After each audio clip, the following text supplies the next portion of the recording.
प्रजापति इतिहास ग्रीक भाषा में भी लिखा गया है, जिसमें बताया गया है चंद्रवंश की स्थापना प्रजापति के द्वारा की गई।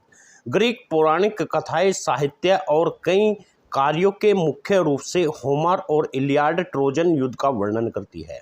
राजा प्रचेता, उनकी पत्नी सुवर्णा से जन्मे प्रजापति पूरे एशिया में फैल गए और अपनी नस्लें बढ़ाने लगे।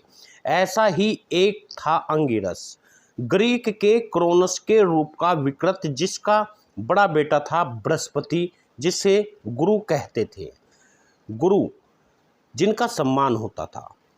होमर के इलियाड की रचना 8वीं शताब्दी के ईसा पूर्व के आसपास की है, जो भारत के अंतिम पुराण के स्पंदन से कम 1000 साल बाद का है।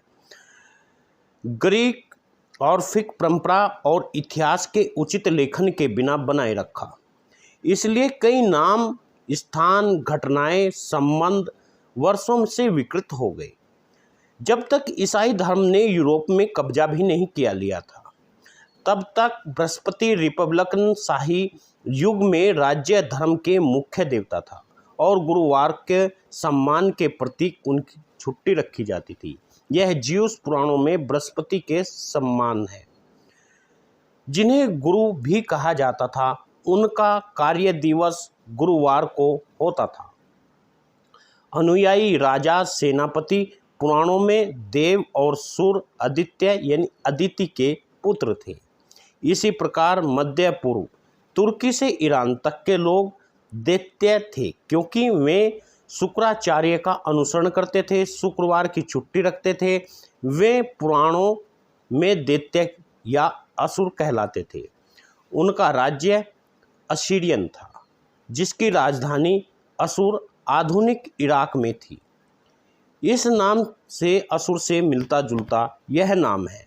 आज भी मध्य पूर्वी लोग दुनिया भर में उनके पंथ और अनुयायी हैं। शुक्रिया एक दूसरे के धन्यवाद, कृतज्ञता दिखाने के लिए उन्हें उपयोग में करते हैं। शुक्रवार की छुट्टी की परंपरा का पालन सदैव वे करते थे। शुक्र का जन्म महर्षि भृगु से हुआ था और भृगु एक प्रजापति थे। पुराण कहते हैं कि भृगु ने ही शुक्र के रूप में पुनर्जन्म लिया। बृहस्पति और शुक्र दोनों अंगिरस के शिष्य थे, लेकिन अंगिरस अपने पुत्र बृहस्पति के प्रति पक्षपात दिखा रहा था, इसलिए उनके प्रभावशाली से शुक्र अलग हो गए। शुक्र मकेश्वर के रूप में शिव की पूजा करते थे। संस्कृत में मक, मघा अग्नि का लावा है, तो मकेश्वर लिंग का निर्माण लावा से हुआ और उल्का पिंड के रूप में पृथ्वी पर जा गिरा। यह शुक्र अहुरा मर्यादा के समान है, जो पारसी धर्म के निर्माता देवता है। यह यज्ञ पहली बार अधिक बुलाई गई और उन्हीं की आत्मा है। अहुरा शब्द की शाब्दिक अर्थ भगवान है और मर्यादा का शाब्दिक अर्थ है ज्ञान। अवस्थान भाषा में यशना शाब्दिक अर्थ और अर्पण का अर्थ पूजा है।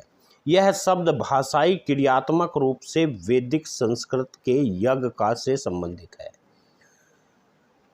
भारत पुराणों में, फारसी इतिहास में शुक्र, अहुरा, मजदा दोनों को ही हाथ में तलवार और सफ़ेद घोड़ों पर सवार दर्शाया गया है, जो उस ओलंपिक टाइलन में 10 साल के युद्ध में लड़ाई लड़ी और वह टैलोंची कहलाया।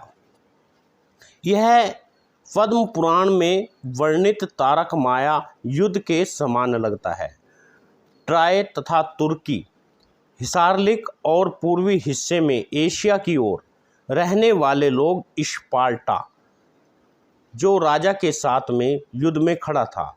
महाभारत, शिव पुराण, विष्णु पुराण में इनका उल्लेख मिल जाता है।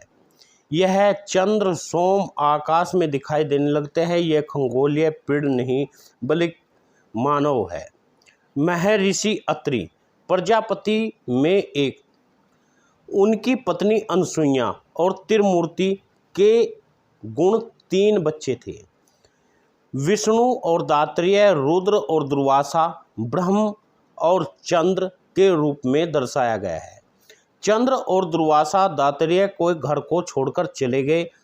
तारा और चंद्रा एक दूसरे से दोनों को प्यार हो गया, उसका अपहरण कर लिया और उसे अपनी रानी बनाकर रखा। कई असफल शांति अभियानों और धमकियों से बृहस्पति के खिलाफ युद्ध की घोषणा की। देवताओं ने अपने गुरु का पक्ष लिया और बृहस्पति के शत्रु असुरों और से चंद्र की सहायता की। ब्रह्मा के हस्तक्षेप के बाद में युद्ध बंद होने से गर्भवती तारा उसके पति के पास लौटा दिया।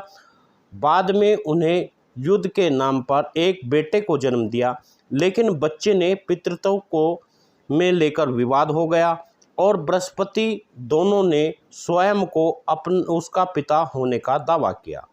ब्रह्मा एक बार फिर हस्तक्षेप किया और तारा से पूछा था कि अंत में चंद्र को युद्ध के पिता की पुष्टि कर दी। इस तरह की कहानी ट्रोजन युद्ध में लिखी गई है। ट्राय शहर के खिलाफ अचेसन द्वारा छेड़ा गया और ट्राय पेरिस के हेलेन के पति मेनेलास स्पार्टा से राजा ने छीन लिया और इतिहासकार की गलती से ट्रोजन युद्ध और रामायण के बीच समानताएं खोजने की कोशिश की गई और मानते हैं यूनानियों ने रावण की कहानी सीता के अपमान की नकल की और इसे फिर लिखा। लेकिन वास्तव में ट्रोजन युद्ध की कहानी वास्तव में तारा और चंद्र के साथ